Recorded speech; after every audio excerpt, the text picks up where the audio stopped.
final passage reads, "On that fated land, a great war shall transpire.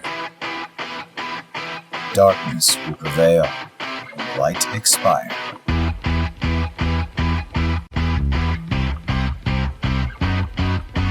This world is full of light.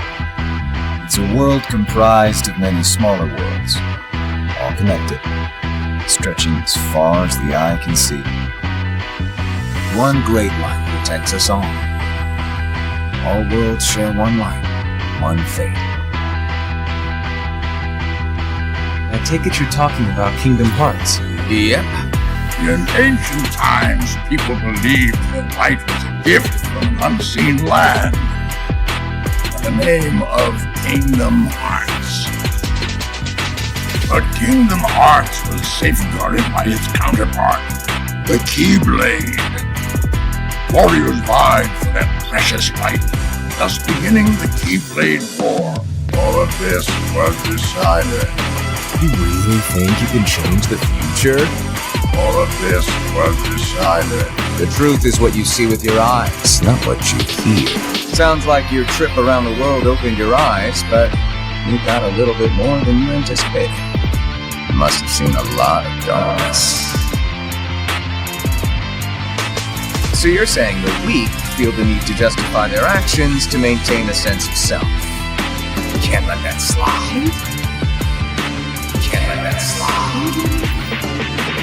I suppose letting false light dictate the future might be a pretty lousy move. So, you can make a change. You have that power. What do you want for the world? You believe the world needs you. Sounds like you already know where you're headed.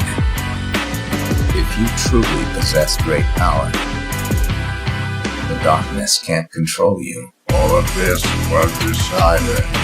You really think you can change the future? All of this was decided. The truth is what you see with your eyes, not what you hear. All of this was decided. Why not just sit back and watch it play out? All of this was decided. May your heart be your guiding key. Who are you really?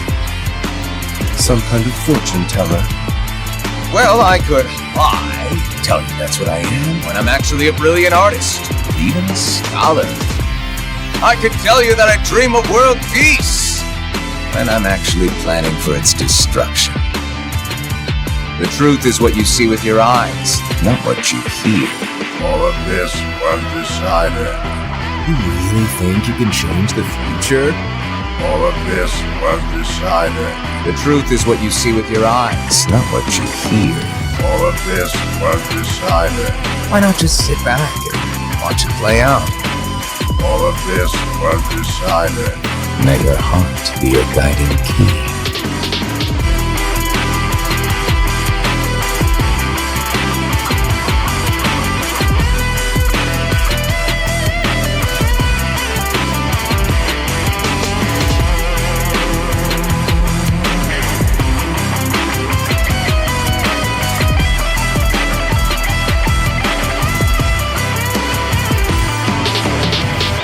May your heart be your guiding key.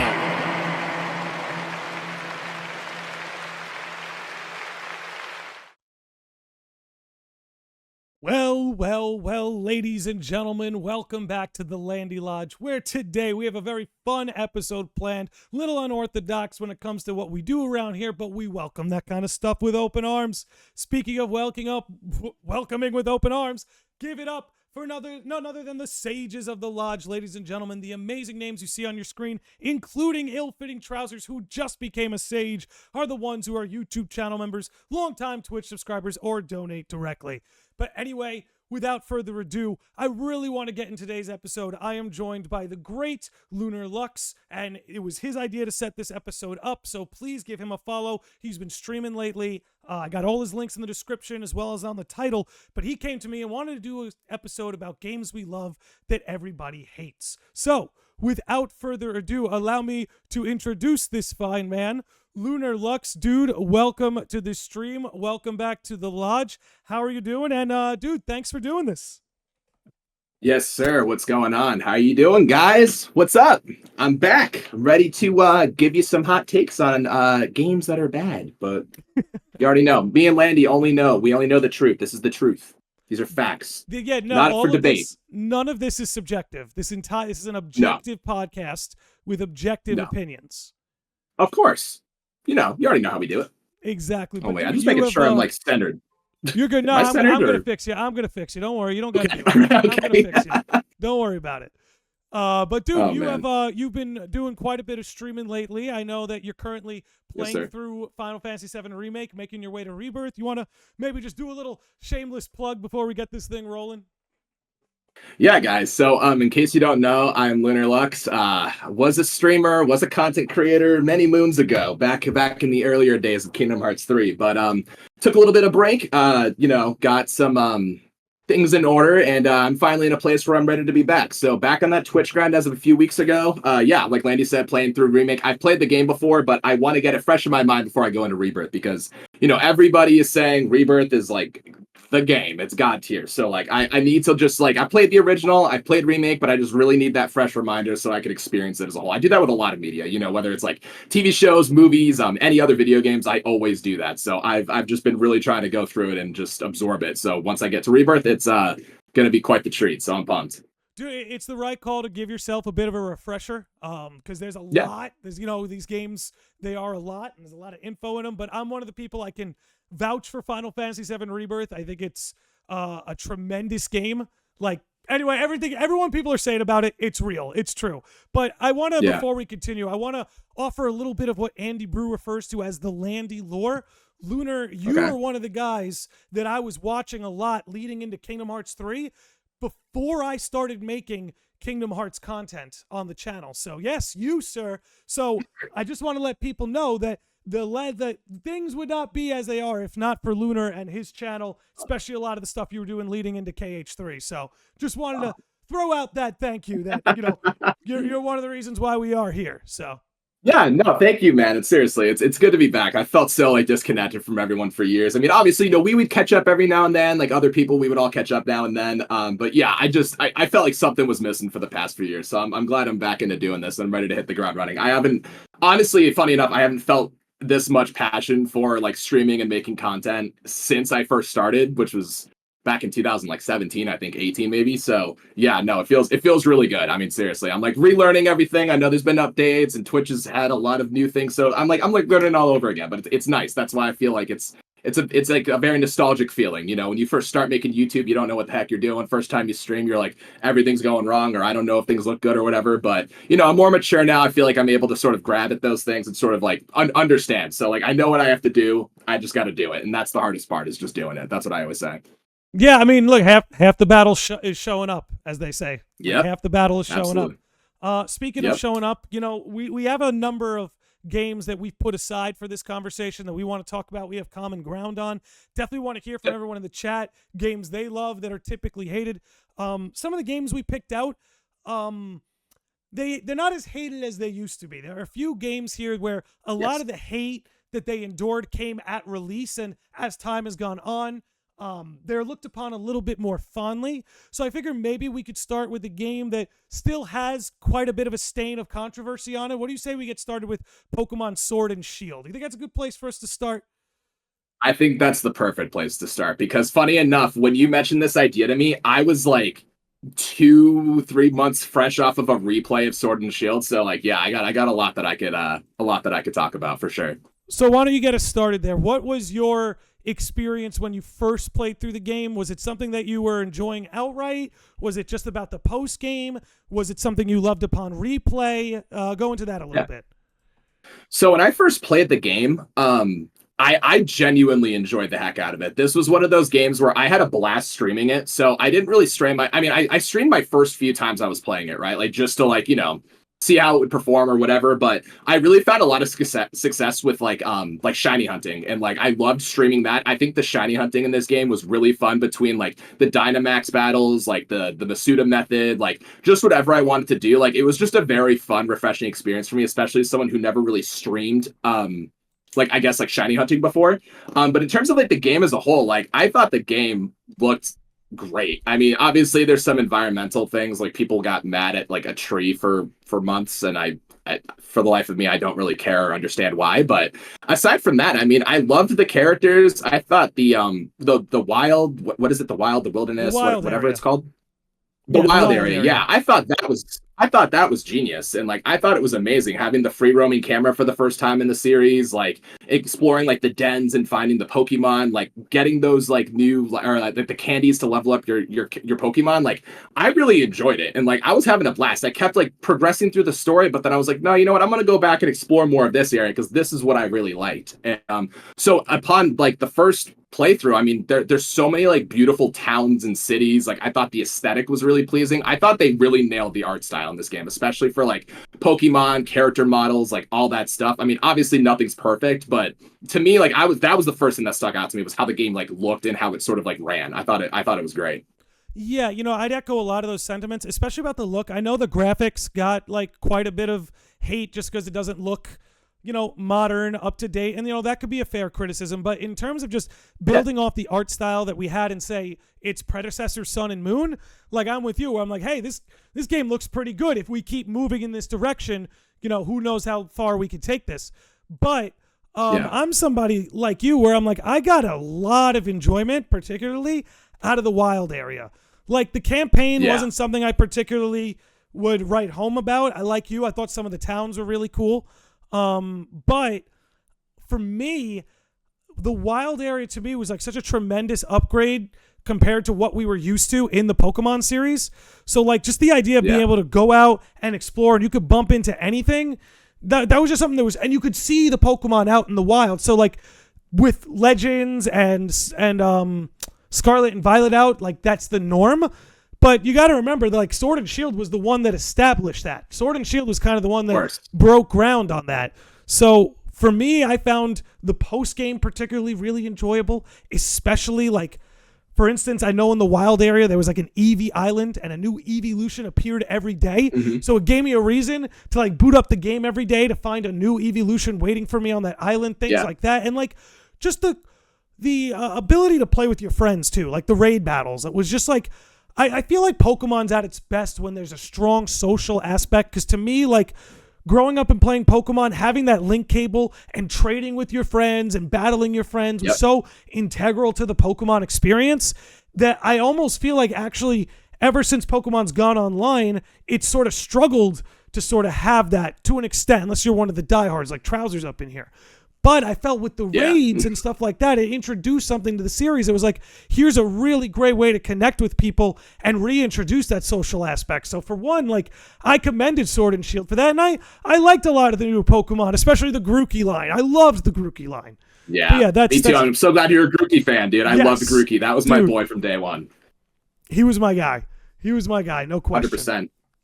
Yeah, and then one of the things that also, like, at first I thought it was a little goofy, but bear with me. So, like, the whole, like, Dynamaxing and Gigantamaxing, I was like, I don't know how I feel about this. Like, it seems kind of strange, but, like, once you get, like, a specific Pokemon that can, like, Gigantamax and take on, like, a new form and everything, I loved that. Like, it kind of, like, called back a little bit to, like, Mega Evolutions, right? Because only a select few Pokemon could do it. So, not only does it encourage you to, like, try new Pokemon, but it also sort of gives you that, like, that nostalgia, at least for me, it's nostalgia. But, like, when it comes to, like, X and Y, like, doing, like, the Mega Evolutions, I still think Mega Evolutions are the GOAT, but I think especially after like Z moves and everything in Sun and Moon, I was not a big fan of Z moves. I did not like them. So now that they sort of had this like little in between thing where like every Pokemon could do it, but there were also special things you can do with like specific Pokemon, I thought it was awesome. Like Toxtricity is one of my favorite Pokemon now because specifically of his Gigantamax form. Like, I love like music and like heavy metal and all that stuff, but when he like does like the air guitar and everything, just like the little things like that, and like when he transforms and everything, I love how far they take it, right? Like in terms of giving these Pokemon personalities, and I think that really like peaked in Sword and Shield, and I think they did a really good job of making them feel like not these static figures that bopped around every now and then. Like a lot of the newer Pokemon especially like had personality, and like I really, really love that. So it made like trying new Pokemon like really intriguing.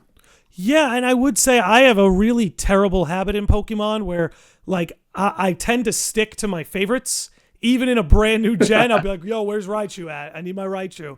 Yeah. But Sword and Shield very uniquely got me to use Pokemon I wasn't used to using. And I thought that was I don't know. I just came to appreciate that when it came to Sword and Shield. Yeah. And I don't know, did you play Scarlet and Violet? Yeah, I did. So I see. I skipped Scarlet and Violet. So I want to ask you, how do the two gens measure up to one another? Okay, so like the idea for Scarlet and Violet is 200% there. Like in terms of the open world and the things that they added with like the DLC. I didn't play the DLC, but I did play the base game. In terms of giving us like a cohesive story, a kind of like Breath of the Wild-esque like do what you want type thing. Like Legends Arceus was like a little linear in sense of like you could go out and do what you want, but like Scarlet and Violet gave you that option to like challenge any gym in order, and there were two other like quests that you could do as well. And like giving you that freedom of choice to like do what you want to do, like I did appreciate that. And the fact that they made these characters actually pretty like interesting, like your rivals or just any other people like that sort of tag along or pop in and out in the story, they did a really good job with that. And I think it just kind of like I know a lot of people say like performance isn't a big deal, but I think when you do so much right and I can't even play the game like comfortably, like that's when I had a serious problem with Scarlet and Violet. And that's why I came back to Sword and Shield. I'm like, you know what? Let's replay this and see how it stands up. And like immediately, dude, when I booted up the game, I'm like, this game looks visually infinitely better than Scarlet and Violet. It looks so like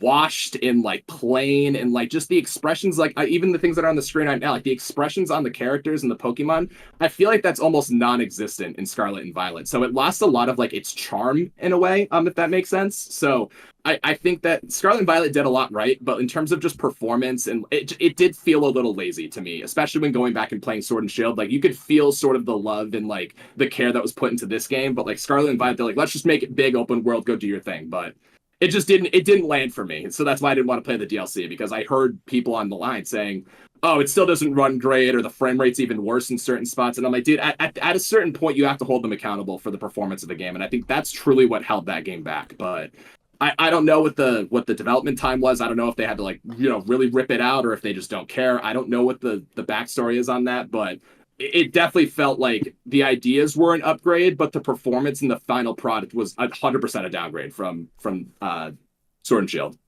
Yeah, I feel like Scarlet and Violet is the Joy-Con of the Switch in terms of catalog. It is a cool idea. The idea is there. It's just the performance is underwhelming. And yeah. I mean, if you're a Pokemon fan, the good news is that the ideas in the room are good. It's just you have to hope and pray that whoever's making these deadlines eases up on the gaming a little bit. Because I think, of course, if you could take Sword and Shield and combine it with Scarlet and Violet, I think the best Pokemon game of all time is waiting in there somewhere. Oh yeah, dude, 100%. And like I think that especially with Legends ZA coming out in 2025, this is the first year I think ever we haven't gotten like a Pokemon game.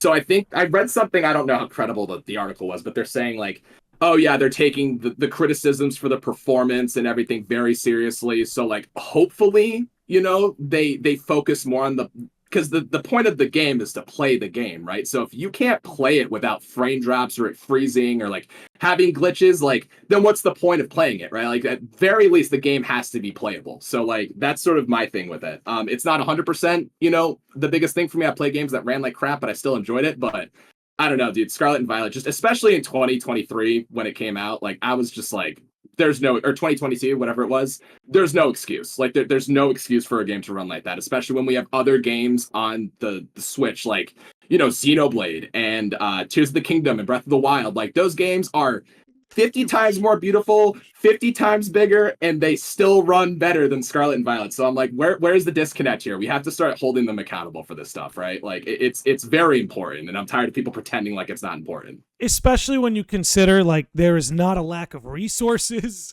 there's not a lack of a customer base, there's no lack of anything when it comes to Pokemon development.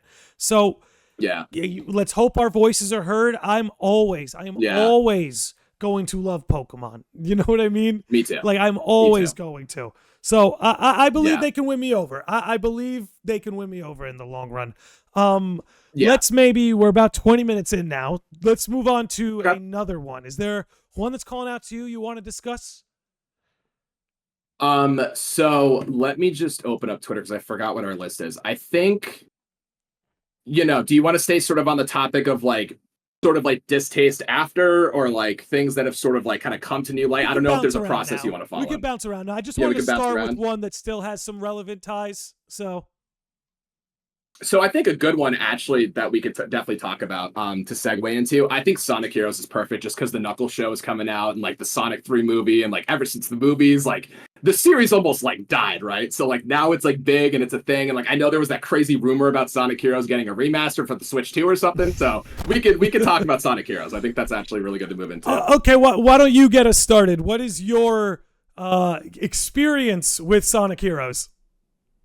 Oh God, I love that game. Okay, so how I first found it, I believe it was when I was in elementary school. I think I was in like 4th grade. And the way I came about Sonic Heroes, because I played Sonic Adventure 1, Sonic Adventure 2. I played the original on like the Genesis and everything. And I loved Sonic. Sonic was very in my life at that point. Pivotal. But when I got Mario Kart Double Dash on the GameCube, it came with a bonus disc, and there was a demo for Sonic Heroes. And I remember when I booted it up and I played it, and then like I think it was the end credits was the opening. And when I heard that opening for Sonic Heroes, I was hooked. I was sitting there like singing it in my head in class. Like I was like, Sonic here. And I was just so pumped for that game. So when it finally came out, like it was like me in a candy shop, man. Like I loved that game because obviously it was cool seeing these other characters like sort of interacting as like teams and like doing all that, just the whole interaction between the teams and like dynamics that you don't especially see. And like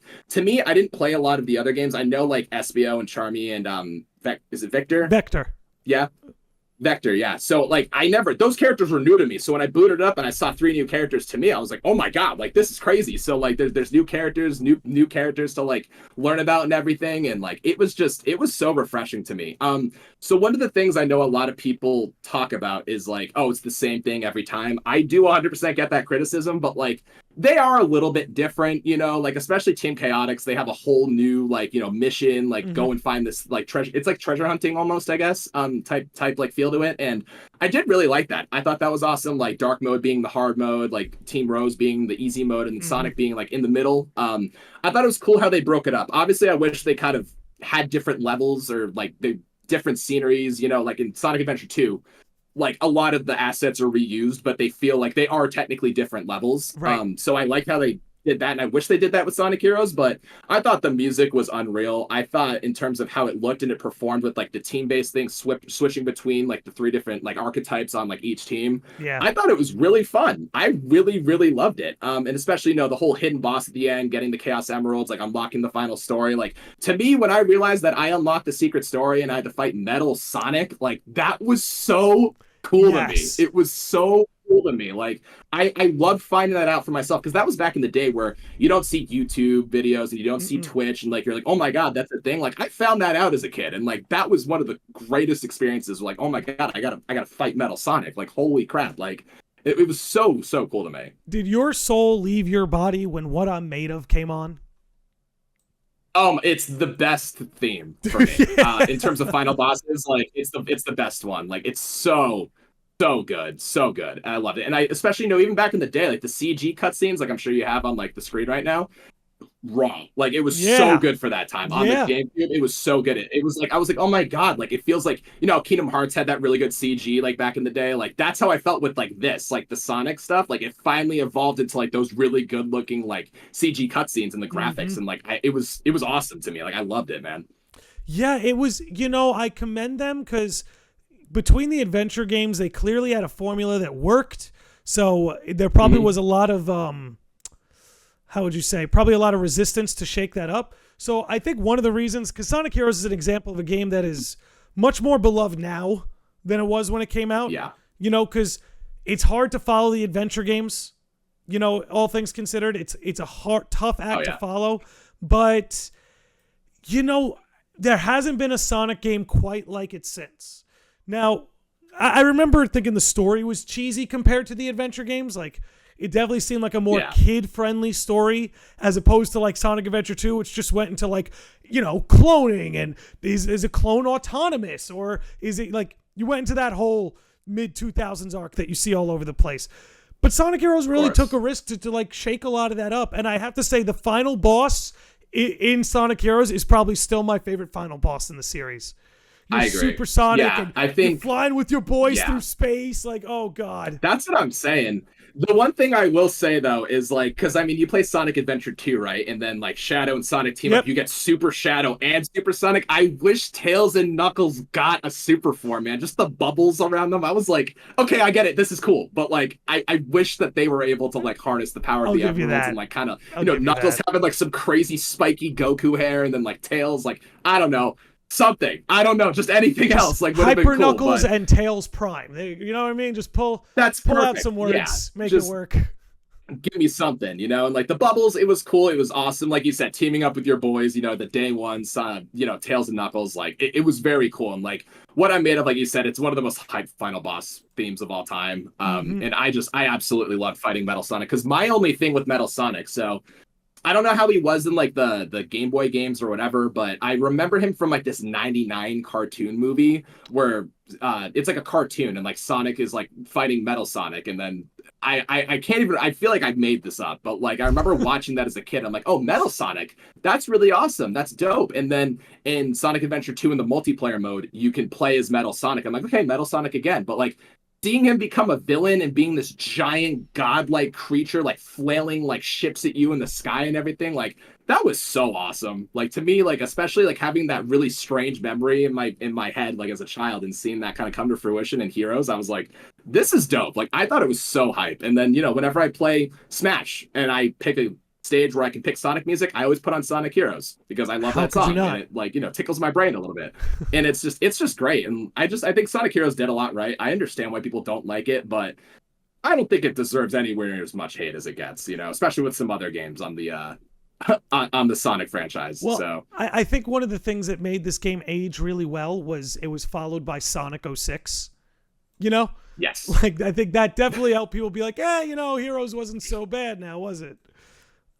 Yeah, no, I completely agree. And like going into more of the lore, especially with like Shadow, I mean, you learn there's like hundreds of him, and like he's not really the last Shadow, like he's a different Shadow, just relearning everything. Like that was cool, like because I love me some Shadow, man. I love the Shadow. So he is just awesome. Like the embodiment of that mid 2000s energy. That's who Shadow the Hedgehog is. Oh yeah, and that's why Keanu voicing him in the movie because Keanu is that mid 2000s, like perfect. That's all I'm saying. Perfect. Yes, absolutely perfect. I think everybody kind of snapped when they saw that too. Yeah. So like, I'm just pumped for Sonic to be like cool again. And I think for me, this wasn't like the end of Sonic being cool for me, but like this is where I felt like I was really feeling the Sonic magic was in Sonic Heroes, because especially like you said, you go Sonic Adventure 1, Sonic Adventure 2, and then leading up to Heroes, like the next like 3D game. Obviously, it doesn't do the same thing as the other games, but it does enough, and I think it changed enough. It was cool. It was still that traditional Sonic 3D feel, and like I loved it. I mean, I really want to replay it again, but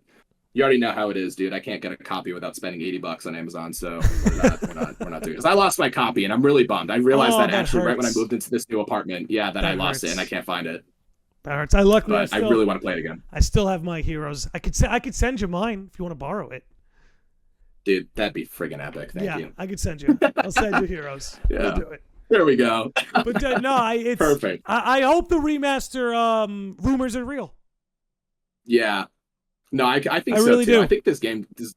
So like, I mean, I know we're talking about this game and we all agree Sonic 06 is bad, but I think that game deserves a fair shot too, because I thought the concept of that game was really cool. I liked Sonic 06. It's one of those games that if it got a remaster, they could make it work.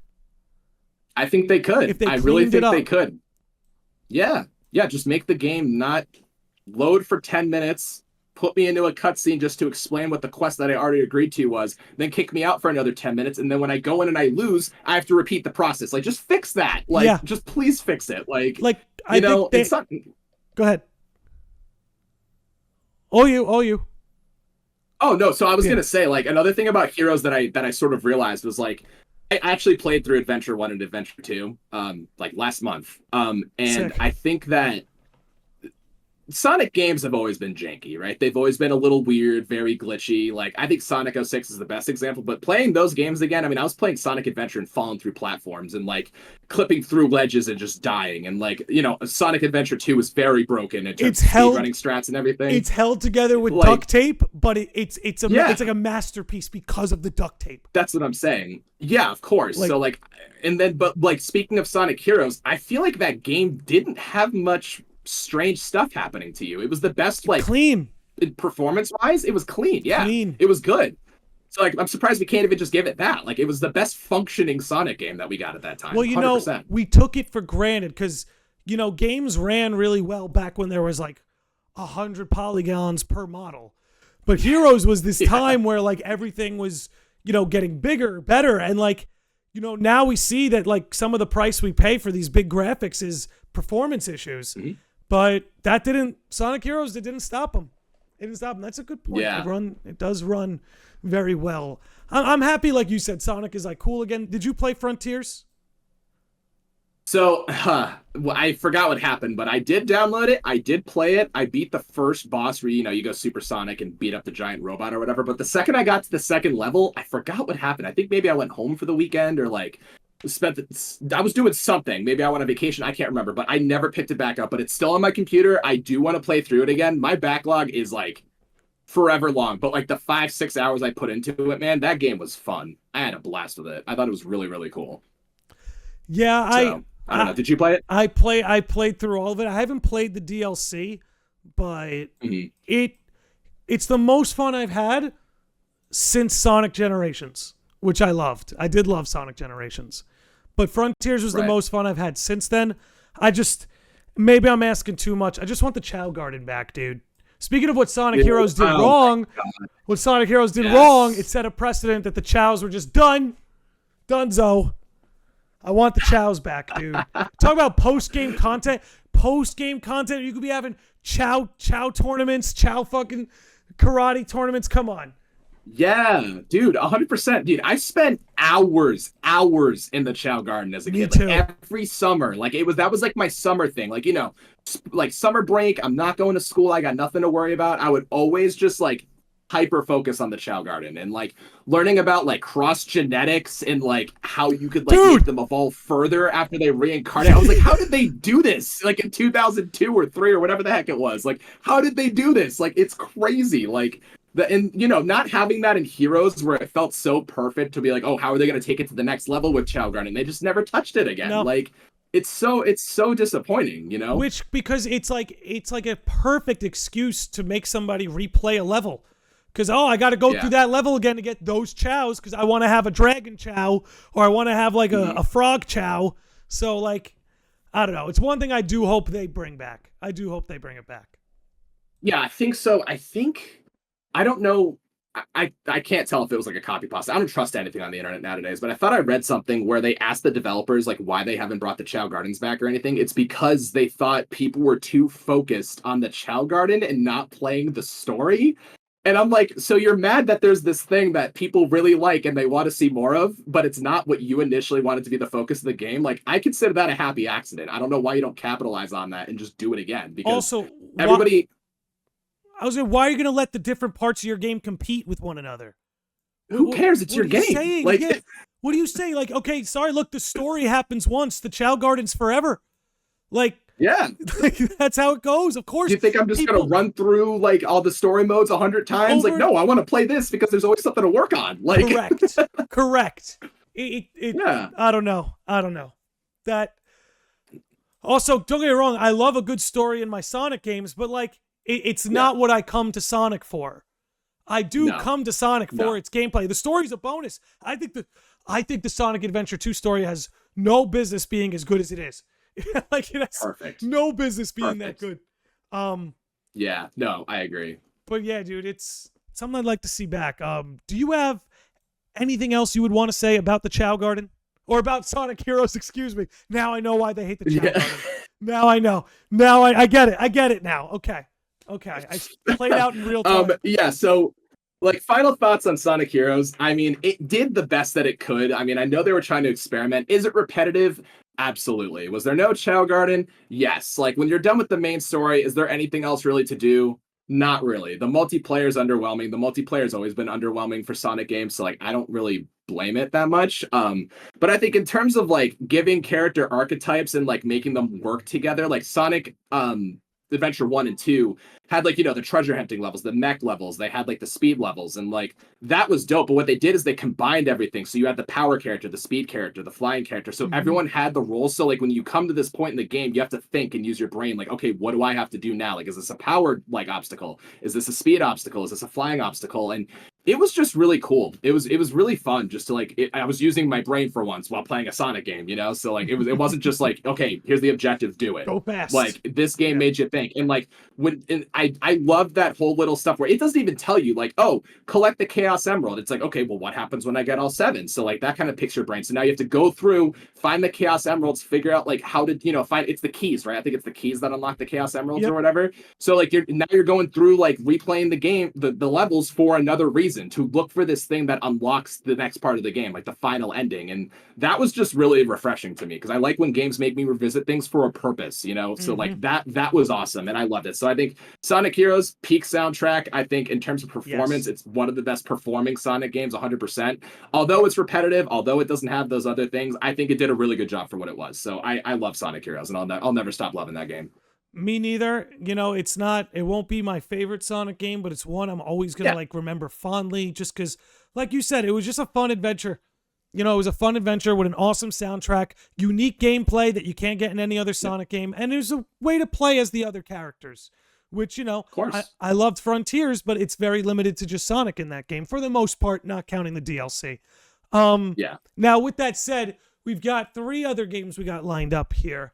What do you say we move on to Kingdom Hearts Coded? How's that sound? Coded. That works for me.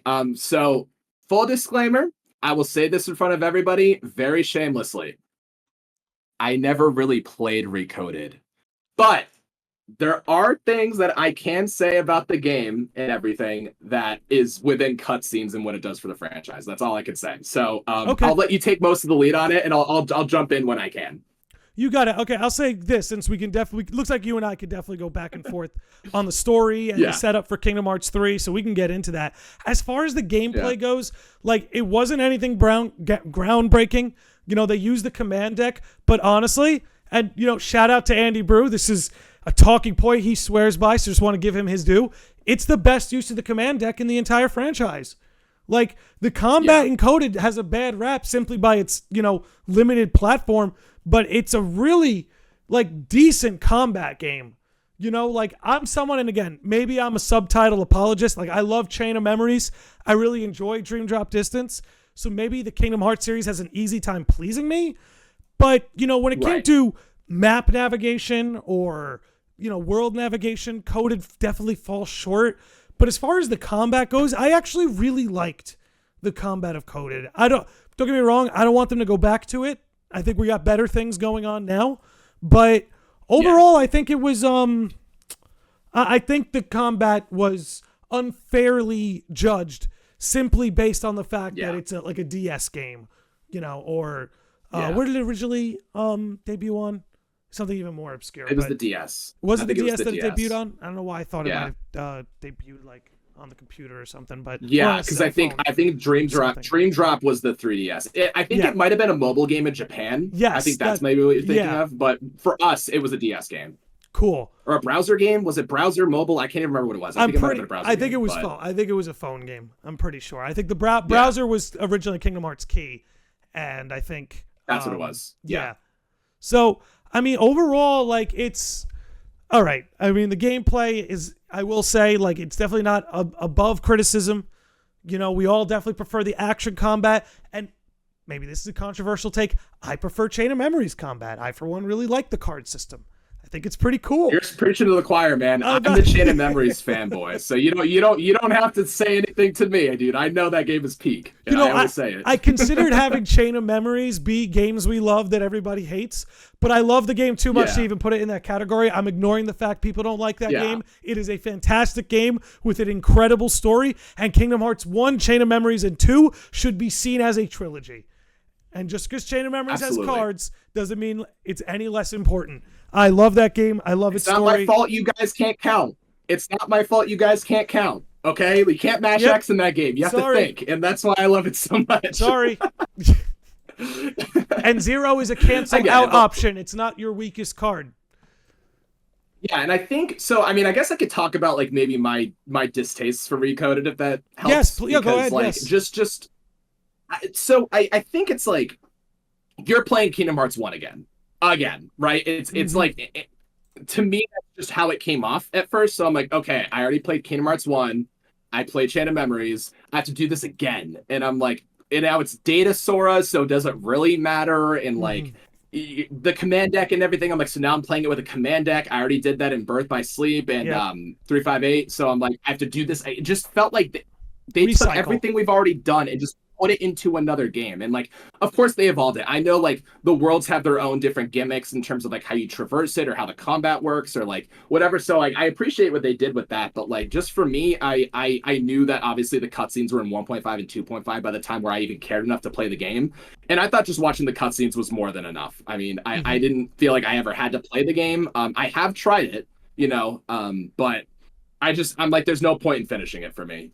It just didn't wow me enough to where like I've done the command deck thing, I've done the Kingdom Hearts 1 replay the worlds thing. Like, to me, just playing the game, it's not as like it didn't stick out to me. And I'll shamelessly always admit I never played it. I'm a Kingdom Hearts diehard fan, never played it, whatever.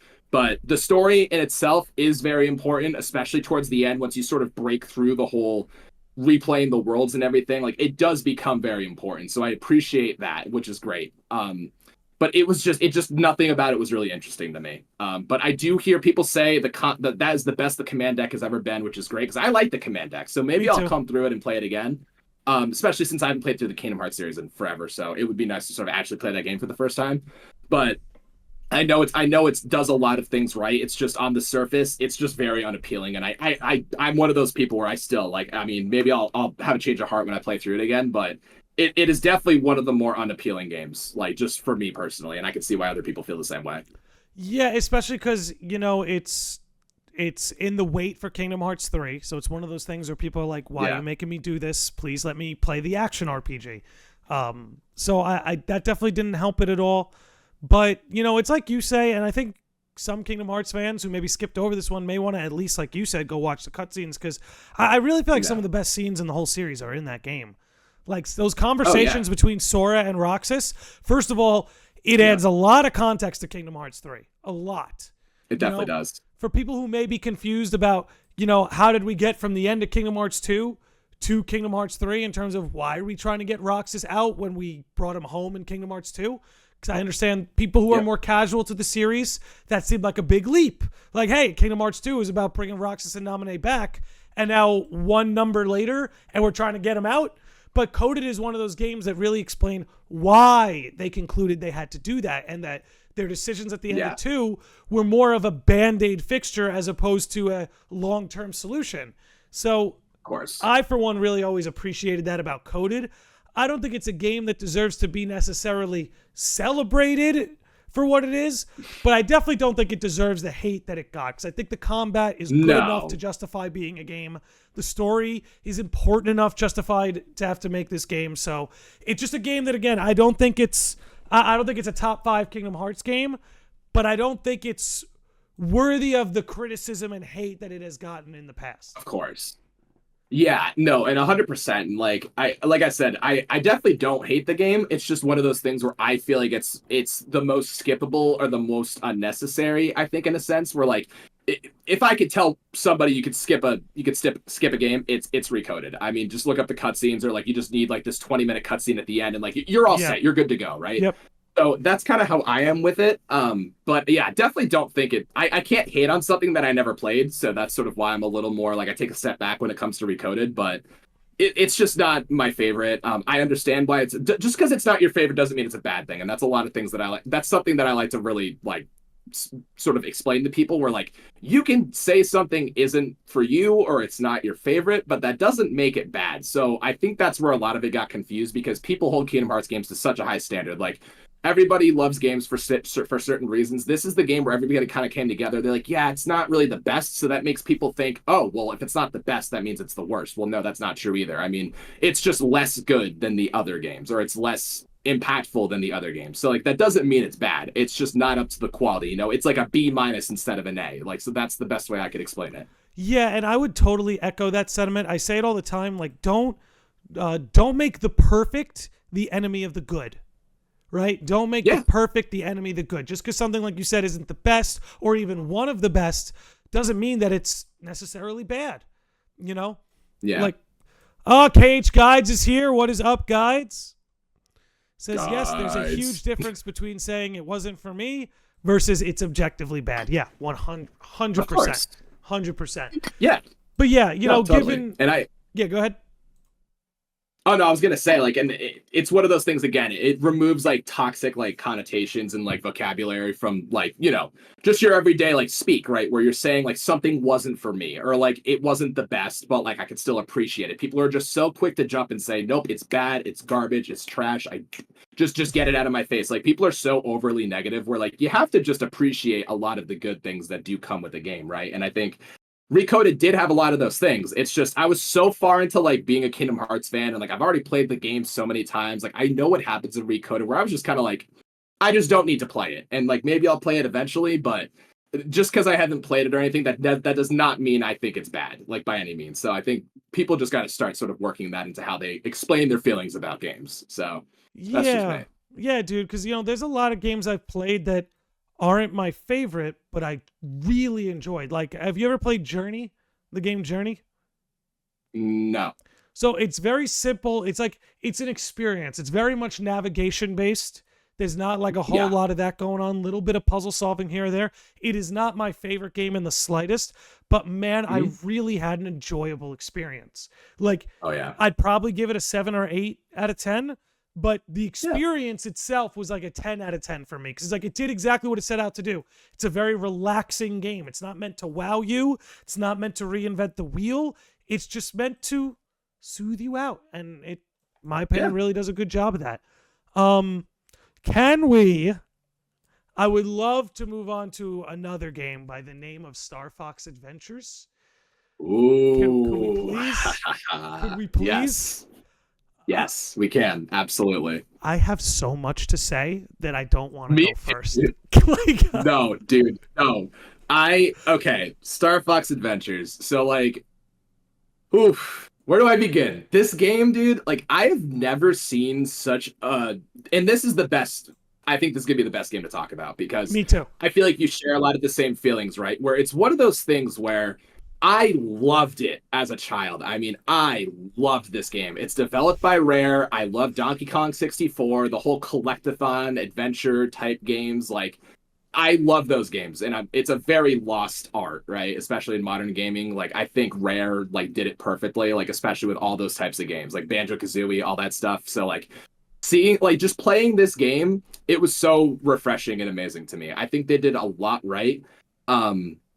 And like, but like, sort of go back to what I was saying. So like, once like I was sort of, you know, the internet came along and I saw other people's opinions on it, or like as I got older and I met more people and I talk about, oh yeah, one of the most nostalgic games for me is Star Fox Adventures. Everyone's like, dude, that game sucks. Like that game's trash. Like, heresy. Oh my god, heresy. 64 is so much better, and I'm like, Assault is so much better, and I'm like, am I really weird for thinking this game was kind of the best game I played as a child on the GameCube era? Like, I mean, it was so jarring to me to like see so much hate for a game that I held so high in that era of gaming, just for like everyone to have such a distaste for it. It was crazy. So like, yeah, I mean, I'll let you share obviously some of your thoughts beforehand, and maybe I could like jump in, but initially, like that to me, this was the biggest what the heck is going on here, because I thought this game was like peak like GameCube gaming, but that's my opinion. Yeah, I'm very much in the same boat as you.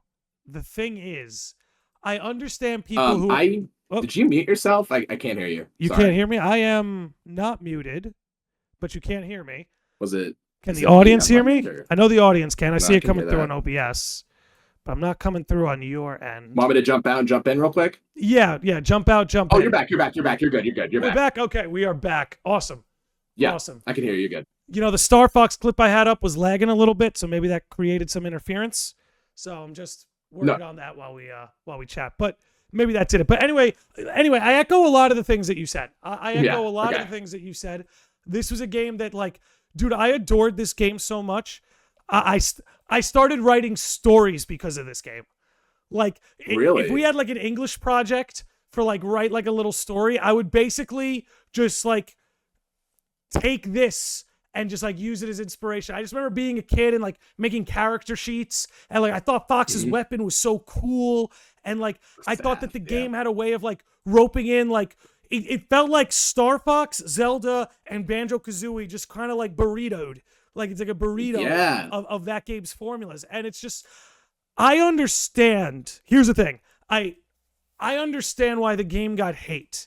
Because it's coming off Star Fox 64, which is still to this day the greatest rail shooter of all time.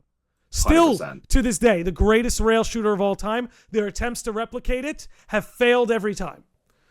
That said, I understand why people may have been such a big fan of the rail shooter, and then to roll into this game and be like, but this isn't why I buy Star Fox. I don't give you Star Fox money to make me play Zelda. I want to be in the ships and shoot. And given there's a little bit of that in this game, but this is an adventure game, and it says it in the title, Star Fox Adventures. So in the sense that maybe some people were looking around and going, hey, nobody asked for this. I get that. I totally get that. But like you, I was like, but this is also like the greatest game ever. This is also like an infinite amount of fun. Like the combat is fun. The weapon is fun. Like Dinosaur Planet, a whole planet of dinosaurs. There was just, I don't know. There was so much to love about this game that I don't know. I have such a soft spot to it. Even all these years later. I still have such a soft spot for this game, and I want to go back. Okay, now you're muted. Now you, my friend. Oh, geez, sorry. I just reset it. Okay, no, you're I got good. it. You're okay. back. So this is retrospective, right? Just because we just sort of talked about Kingdom Hearts, it's kind of a Kingdom Hearts-esque game in a way, because you know how like the R-Wing like stuff, it's like the gummy ship, like going to different worlds and then solving the problem of the world, and then you leave. And that's kind of why I didn't even realize. I think that's why I really love it so much.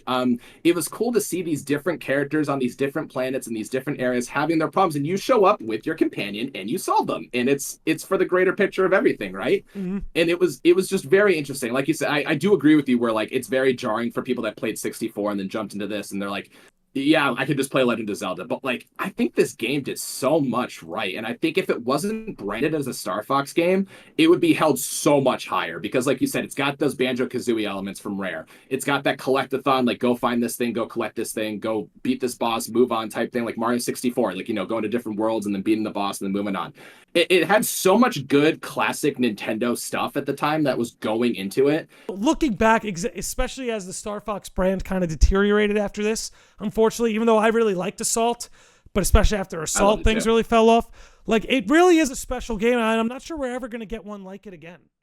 You know? Yeah. No, I completely agree. And it's definitely one of those things where there was so much to do in that game, right? I mean, obviously the combat's the combat. It's not supposed to be crazy and flashy, but like the big thing for me were the puzzles, like trying to figure out what I have to do all the time. And like, if I can't figure something out, do I have to go to the shop? Do I have to buy an item? Is there something that I missed? Like, and it was just there was so much to do. Like wherever you ran, there was something to do. Like, and it was so just amazing, right? And I loved using Tricky. I thought he was annoying at first. I did grow to love him. I'm not a big fan of the little side companions in most RPGs. I'm just not. They annoy me.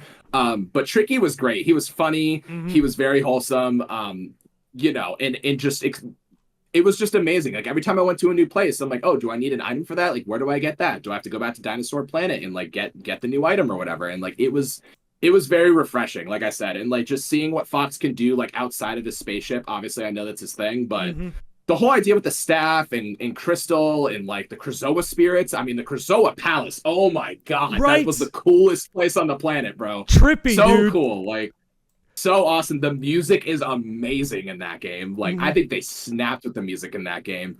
And it just provides, it's all this like mystery. You start the game off kind of like Kingdom Hearts 2, right? You're Crystal. You're like, who the heck is this person? She's a new character. That's her first iteration to the series. And you're like, who is this person? And then, you know, they meet their end or they get whatever, you know, and then you become Fox and then you join the real story. But then that slowly starts getting intertwined together. And it's kind of like with Kingdom Hearts 2, where like, you're like, who the hell is this guy? And then you're Sora again. You're like, okay, well, whatever that was, and then it starts to come together, and like it's a really cool experience, and it comes full circle, and I love that about it. So that's sort of why I hold it to such a high standard, because even the story, one of my favorite stories like of that era, 100%. Same. Like Star Fox Adventures has a great story. Well, it's such a unique world, and I think, you know, it's worth bringing up that this game was originally planned for N64, and Crystal was supposed to be the main character, and it was supposed to be called Dinosaur Planet. But I guess they reached a point where Rare scrapped it, or Nintendo scrapped it and said, "Hey, put Fox in here, make it a Star Fox game." And you know, it's one of those games like look, Fox fucking sticking his staff into like the forehead of some dinosaur. Like, it's just, I don't know, there wasn't anything quite like it, especially from Nintendo using a Nintendo property.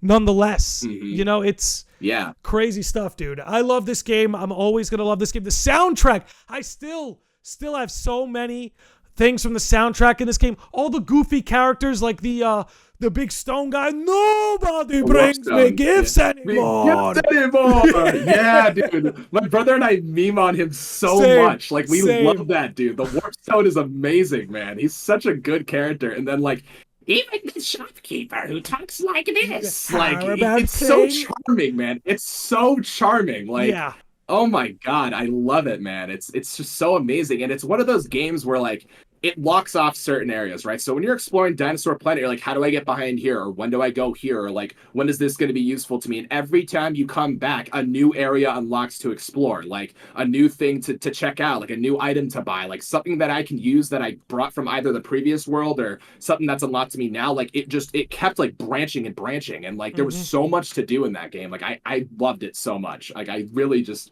I can't talk more about this game. Like, seriously, like I'll let you talk a little bit more about things you love, but like, just there's nothing I really dislike. I mean, it was so good to me. Like, I loved it. It's a fun game. I've been wanting to replay it for a long time, and not to mention they went full blown Star Trek and invented their own language.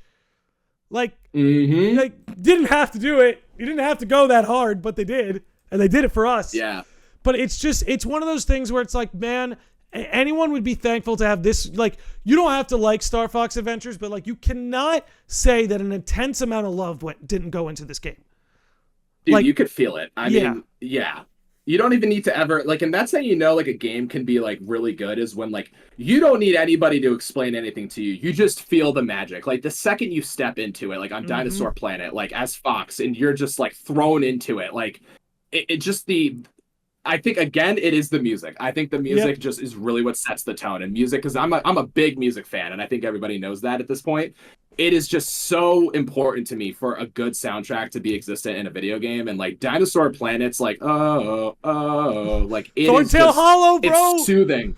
Yeah, dude, it's soothing. It's so soothing. Like, it's amazing. So good, man. Like, oh god, that takes me back. Thorntail Hollow, dude. Thorntail Hollow is legendary. Those man. chants, it's one of the best hub worlds. Yeah, one of the best hub worlds in gaming, like by a long shot. It's so amazing.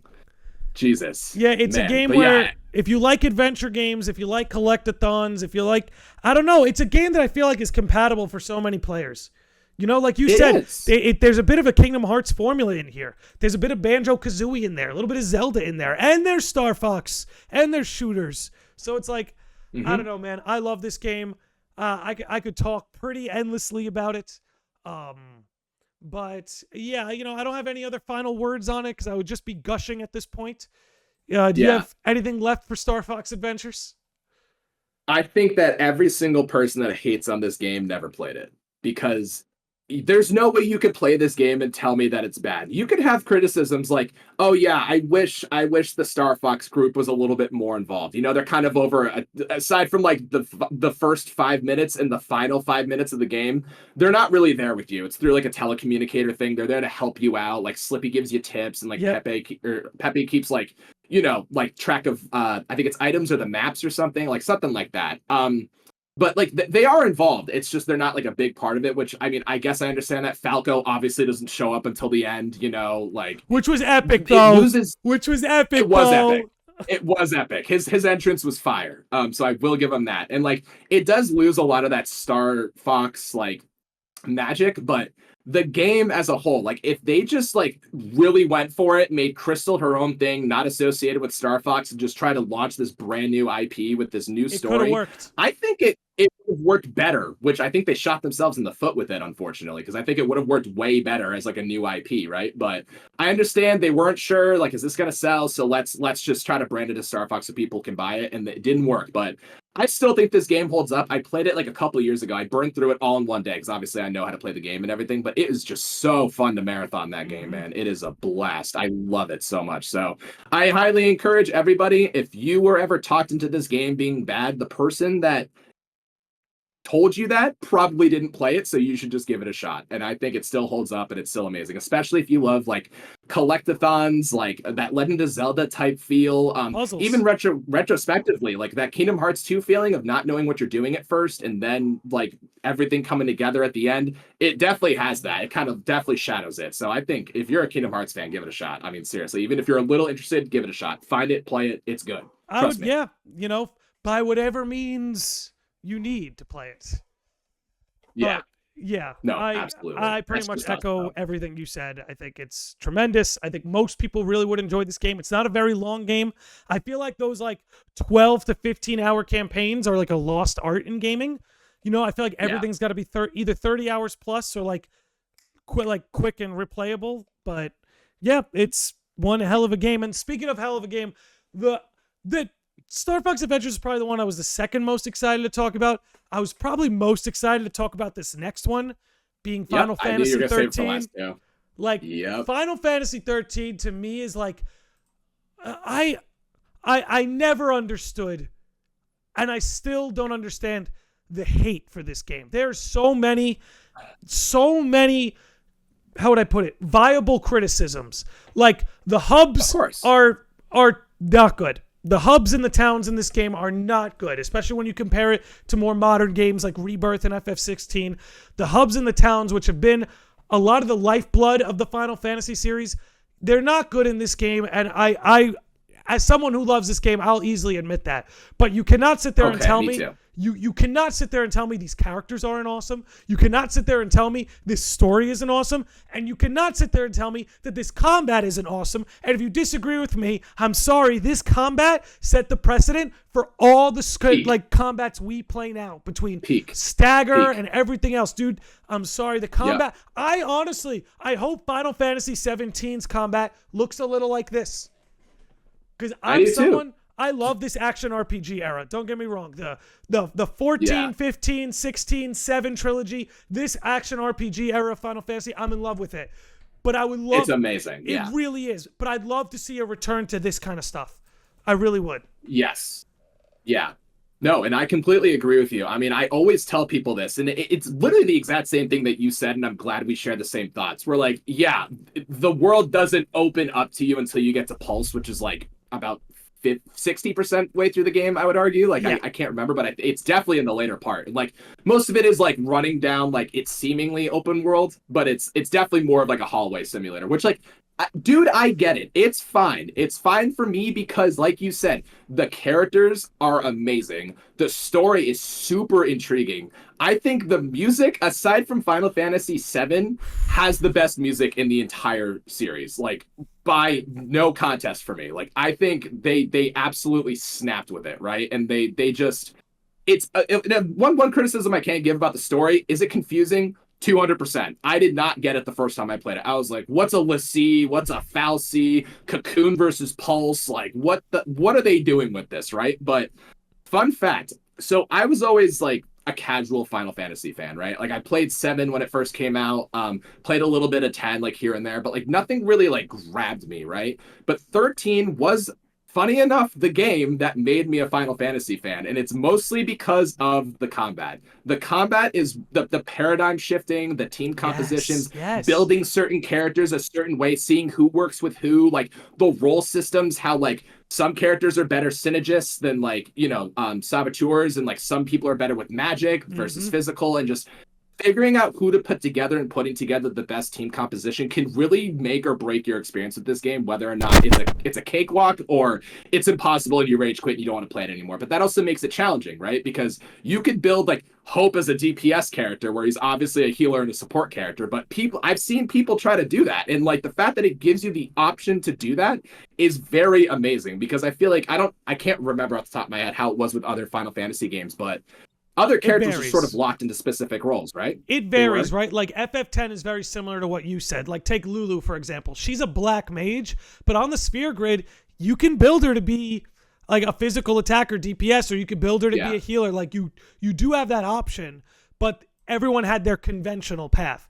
I would say with Final Fantasy games, it varies. Although these days you're starting to see more characters being locked in. FF13 calls back to a simpler time, you know, the oldest era of Final Fantasy, where you really did have a lot of power over who did what in your party, you know? Yeah. No, absolutely. And I think especially with like the combat itself, like, so I'm one of those people where I usually play games for the story, right? Like 100%, like I'm that guy. Like I sometimes I don't pay attention to combat. Admittedly with Kingdom Hearts, I'm there for the story, right? I mean, other people have their reasons for liking the combat. It's just I like it enough to play the game, but I don't like love it to really explore it. But with 13, it really was like the first time where I played a combat game, and I was like the combat for a game, and I was like, this is so intriguing. Just figuring out like how to expose the enemy's weakness. Like, what do I need to do? Because I remember there are bosses where you need specific characters to make it easier for you, because if you don't have the right characters, you can't beat them. So it makes you need to pay attention to every character and figure out who works best in which situations. And the fact that you can just swap them in and out, like doing the stagger, like figuring it.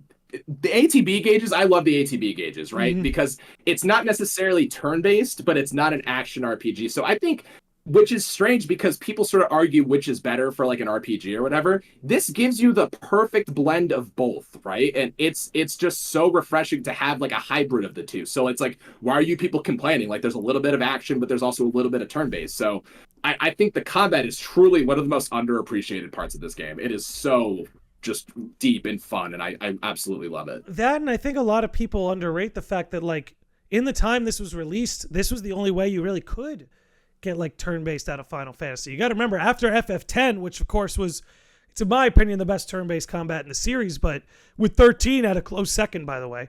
But you know, 11 was an MMO, and 12 was a very unique combat system. Not quite action, not quite turn-based. It was very unique. But 13, I mean, you even think about the stuff that followed it between 14, 15, 16, and the 7 trilogy.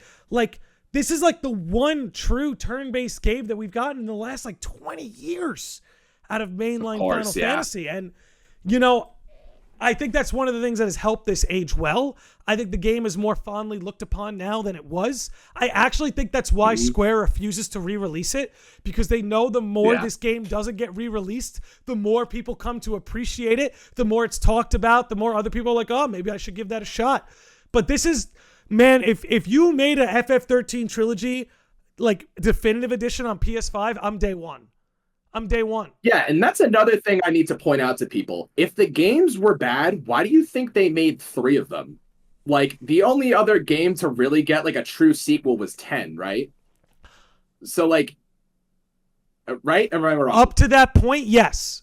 Yes. Yeah, up to that point. So, you're telling me that this game wasn't selling well, or it was bad, so bad and so terrible, but they made 3 of the games? Like, are you kidding me? Like, there's no way that you could tell me that nobody liked the story or nobody liked the combat or no. Dude, they completely took this and turned it into its own thing. Like, I know Final Fantasy games are traditionally their own standalone. They made a sequel within a series, like, for this game specifically. Like, and that just speaks to, like, the magic of the game and how popular it really was. I think it's I think it was like another one of those things where we were talking about like mobile gaming in Japan. This franchise, Lightning, was so popular in Japan at this time. Like she was the face of Final Fantasy for a while, above Cloud, dude. Like for a while, like Lightning is a great character, and she's very popular, and like, like, you know what I mean. And like, I personally love her. She was like one of my favorite protagonists. Like, she still is one of my favorite protagonists in gaming. Like, she's amazing. She's amazing. She's so good. And just seeing her come full circle throughout the entire trilogy is like amazing. And like, I think they just do such a good job. I guess we can move on to the characters. I can let you take the lead on that, but like, because we talked about enough about the combat. I think the last thing I want to say, just in the spirit of FF13, is you know, Lightning Returns. That combat system is the foundation of the entire 7 remake trilogy. Like the Lightning Returns combat, that's the same team. That's the team that made the Lightning Returns combat is what's making what's in my opinion the bet as far as Rebirth is concerned, the best combat system I've ever played. And it came from this. So it's like, I'm definitely with you where it's like, this game was anything but a failure. Its trilogy was anything but a failure. Was it one of the best-selling FFs ever? No, but it sold well enough and it hooked an audience enough that it got a full trilogy. Like FF10 only got 10 too. This one went the distance, and you can't understate that enough. But if we want to start talking about the characters, man, I mean, you want to talk about one of the most well-rounded casts in temperament, in style, in character arc. Like, oh my God. And like, you know, I love that most Final Fantasy games, save for 11 and 14, because they're MMOs, they all orbit a romance story. There's all a romance that the story orbits. And one of the things I found so unique about 13 was that romance wasn't in your party. And that it was almost like this forbidden fruit, the Snow and Sarah. It was like this forbidden thing that had to be reclaimed. And that instead of having those character moments like with Tidus and Yuna, or Zidane Garnet, or Renoa Squall, or Cloud Tifa, Cloud Aerith, no, you were with the love interest sister, Lightning, and she hates your ass. Like it's just like so good. Like, it's just a dynamic that you didn't often get, and it was such an interesting approach to the romance subplot of, what if you had a romantic subplot where the main character is the sister who hates the boyfriend, and you have to go on an adventure with the boyfriend to save the sister, and you bond along the way. Like, just the dynamics. Again, Final Fantasy repeats a lot of the same character dynamics because those dynamics are fun. But 13, you don't have a cast or dynamics like this anywhere else in the series. It's so good. Yeah.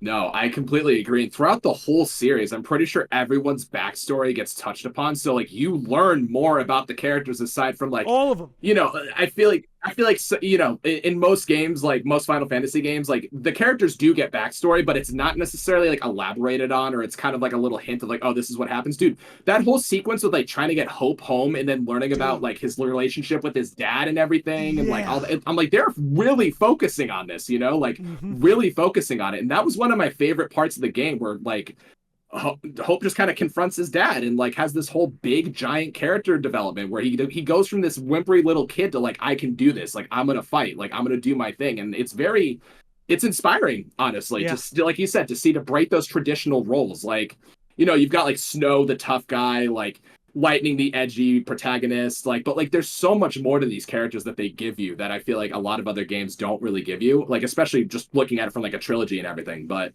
you know, Saz with his son, I mean, like Vanille and Fang like being sort of separated from their world and everything, like, and it's just how it just keeps unfolding itself is just so refreshing and great. The only thing I'll give it is like the villain, I don't even remember his name. To me, not the most memorable villain, which is fine. You know, no one's ever gonna be a Sephiroth, you know, like it's never quite gonna be like that. But like the boss fights in this game, I know we sort of talked about combat, but those are just like they're peak, you know, so we don't have to worry about the villain as a person or whatever. But the characters, like I said, even the side characters are like just really like really fun good people to interact with, right? You know?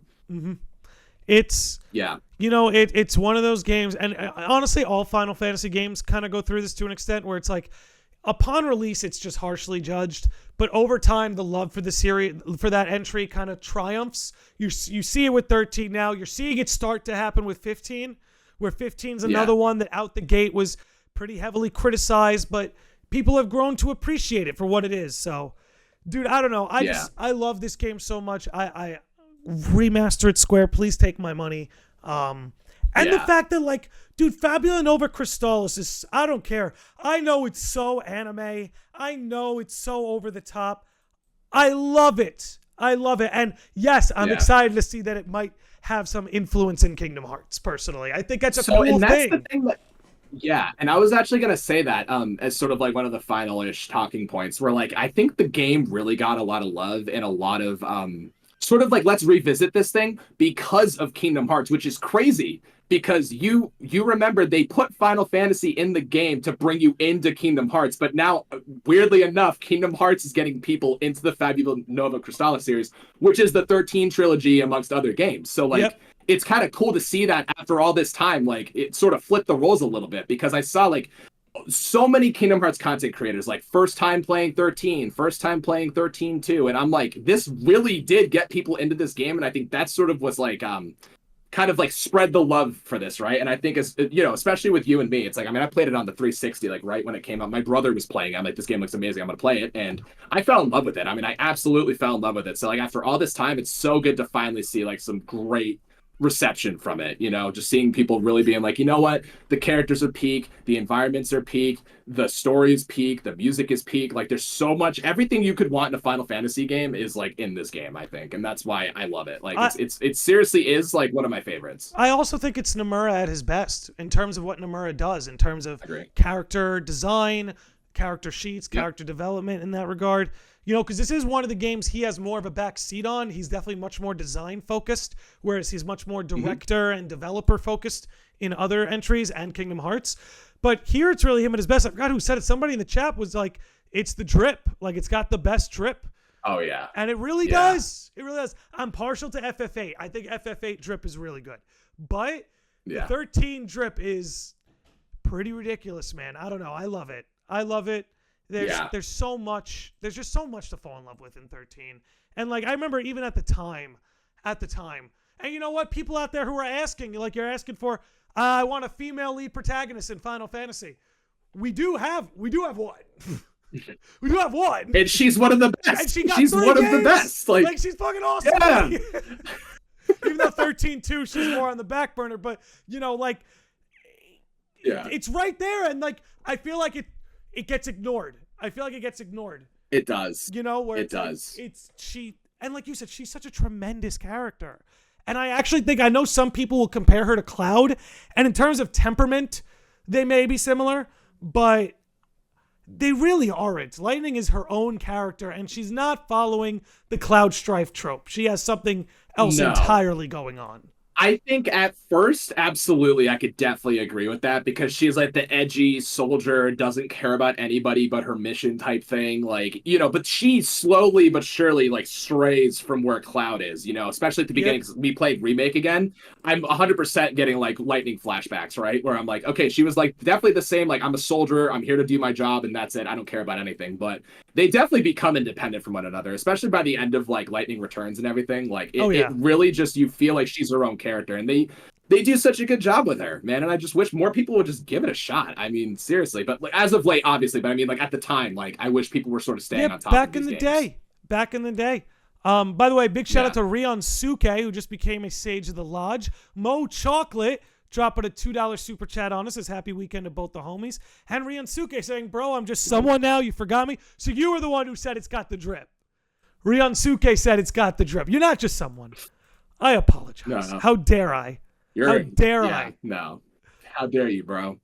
But dude, it's not my peak. streamer. Not my streamer. Yeah. But it is peak, dude. And it's a game that I think Final Fantasy fans in general, if you haven't tried it, I think it's worth a shot. And it's one of those games that I think if it was someone's first Final Fantasy, they could fall in love with the series on a game like this. It technically was. It technically was my first from start to finish Final Fantasy game. It was. Tremendous. Because like I said, I played 10, I played 7, like when they first came out. I just never finished them because I think the difficulty for me just became, I just couldn't finish the games. But I guess it's because I was old enough and like I was sort of able to break down the combat and how everything worked like for this one. And this was truly my first Final Fantasy game, and it definitely got me into the series 100%. I remember I went on like a marathon. Like I tried like, I played the original 7 again. I tried 8. I went in and I played through 10, and I didn't play 10 too. I don't know, but it put me on, like gave me this high. I'm like, I gotta play more Final Fantasy games, man. And like it definitely was that game. So for people that just haven't played the game, or the series in general, just dude, starting with 13 is perfect. It's a great introduction to the series, 100%.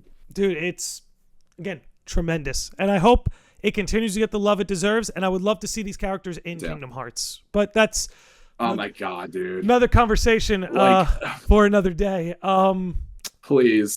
Was this was the... Okay, this was the... that was the last one on the list. Is there anything left for FF13 that you might want to punch in? Aside from... Yeah, no, I mean, aside from everything we already talked about, like just some like final thoughts, like the story is definitely hard to understand. I will 100% agree with that sentiment, but like, dude, Kingdom Hearts is hard at first too, especially like, you know what I mean? Like everything can be difficult when you first jump into it. It's not always spelled out to you at the very beginning. And like, sometimes that's part of the journey, because like sort of learning what these buzzwords are at first and then figuring out what they are later, retroactively, you could look back on it and it's just a better experience. I mean, you kind of like connect the dots in a sense. And like, I do like when games make me use my brain. I think I've mentioned this already today on the podcast, but like, it definitely makes you use your brain, especially for the story. But the combat is just so incredibly unique. I mean, Sunlit Sunscape is like top 3 video game soundtracks of all time for me. Like there's the main opening theme is like up there with Dearly Beloved for me, like in terms of opening themes. Like it's so good. Like I really can't complain about this game at all. Like everything else, nothing's perfect, but no, definitely like it is up there with one of my favorite Final Fantasy games, 100%. And I highly suggest people play it. But likewise, good game, amazing game. There was a correction. I was mistaken. Obviously, Terra is the lead of Final Fantasy VI, so Lightning isn't the only main lead in the series. And then, of course, Yuna's a co-lead in FF10, but there's 10-2 where Yuna's the lead. And I will say, I guess as a side note, 10-2 is another one that gets a lot of hate. But I'm like, if that game was released today, people would lose their minds. Like, oh, God, 10-2 I couldn't finish it. You couldn't finish 10-2? Nah, dude, I couldn't do it. Too Charlie's Angelish for you? No, it just seemed so like, I don't know. It wasn't for me, man. I'm just gonna go back to my my go-to to get out of that. It just wasn't for me. 10-2 slander is illegal in the lodge, so just I think it's just I will revisit it. I will revisit it. It just like at the time I played 10. I was like, this was epic and dope and amazing, and then like it doesn't compare to 10. That's the thing. I went immediately into 10 too because I think it was both games packaged on one disc, right? The remaster. Yes. Yeah. So that's what I did. I immediately booted it up and I was like, oh, this isn't quite the same, But that doesn't mean it's bad. It threw me off for sure. Caught me on the wrong day after playing the first one, and I was just like, wasn't for you. Wasn't for you. Maybe later. That's all it comes down to. But yeah, we've been rolling for a bit here, and we've gotten through all our games. Are there any honorary mentions? Do you want to throw in any honorary mentions before we wrap up? For me? Perhaps ones we don't have as much overlap in, because we tried to pick some overlap here today, but we tried to divvy it up a little bit. So I was thinking, and like I was looking up other games where like maybe they're underappreciated, or like they maybe I think that people hate the games, but it was really hard for me to find one. I don't know if you had any, like maybe if you say something it'll remind me of a game, but you can go ahead if there's anything else that maybe like you're thinking of or whatever. Honestly, now that I brought up 10-2, I think I'm out. Yeah, I think, I know we don't want to do any overlap, but I still do want to say, like, Chain of Memories, I think still does not get the love it gets. Like, in terms of Kingdom Hearts games, like, that is the game where that was my first Kingdom Hearts game, and I will die on that hill. Like, Same. So good, dude. And I actually downloaded the what's it called, the Delta thing for your phone, like, and I started playing the original Chain of Memories on it. There you go. And the pixel, oh my god, the pixel art looks so good to this day. Yeah, the pixel art in that game to this day looks fantastic. It's amazing. And I think just again, like the game's story, it does get a little repetitive, most of the time you're in Castle Oblivion, but it's more so like the character interactions and the dialogue and like everything that sort of goes into it is like great. And like it introduces you to Naminé. I think Naminé is one of my favorite characters in the series. She's amazing. I think, 100%. and again, the big thing is like, oh, it's a card game. Okay, well, have you ever played a card game in your life, and have you ever played Shattered Memories? That is not a card game. No. It is not even close to a card game. Nope. You use cards, but they are used for the action combat. Like you need, like, put it together, man. Like it's amazing. I love Shattered Memories combat. I love it so much. Me too. I've literally every time I play it, I have a brilliant time. Like I think it's cool, like you said, it makes you think. Having to like think on your feet so quickly and like add things up, it's awesome, man. I love it. I love it. But yeah, I like multitasking when I game. Yeah. Yeah. It's the old Zelda method, I suppose. But I think that's gonna be good for today. I think we'll wrap it up. Those of you who are tuning in, you're not gonna be able to find this once we go offline because we got nuked on the first stream. So I gotta combine the streams, re-upload as a VOD. If you would, just smash the like button for the VOD when you get a chance. Help your boy out, please, that almighty algorithm. But anyway, Lunar, dude, thank you so much for not only stepping in the lodge today, but coming to me with this idea. This is a good time, man. I really enjoyed this one. Yeah, no, dude, likewise. Thank you for having me, man. I always love, like, you know, chatting with you. You always got so much to say, and I feel like, dude, we're so alike on our takes with so many things. So like it's very refreshing to speak to somebody who sort of has the same thoughts as me. So yeah, it's great. My fellow FF13 enjoyer. Thank God. Thank God. You already know it. Day one, man. Need more of those. All right. 100%, man. We're going to close it out here, everybody. Thank you for hanging out. Keep your eyes open for the VOD. Lunar, thank you again. Guys, make sure you're following Lunar. I got links for him in the description. He's going to be streaming tonight. You won't want to miss that, so make sure you're following him on Twitch. And, yeah, peace out, everybody. Thank you for hanging out. Catch you on the next one.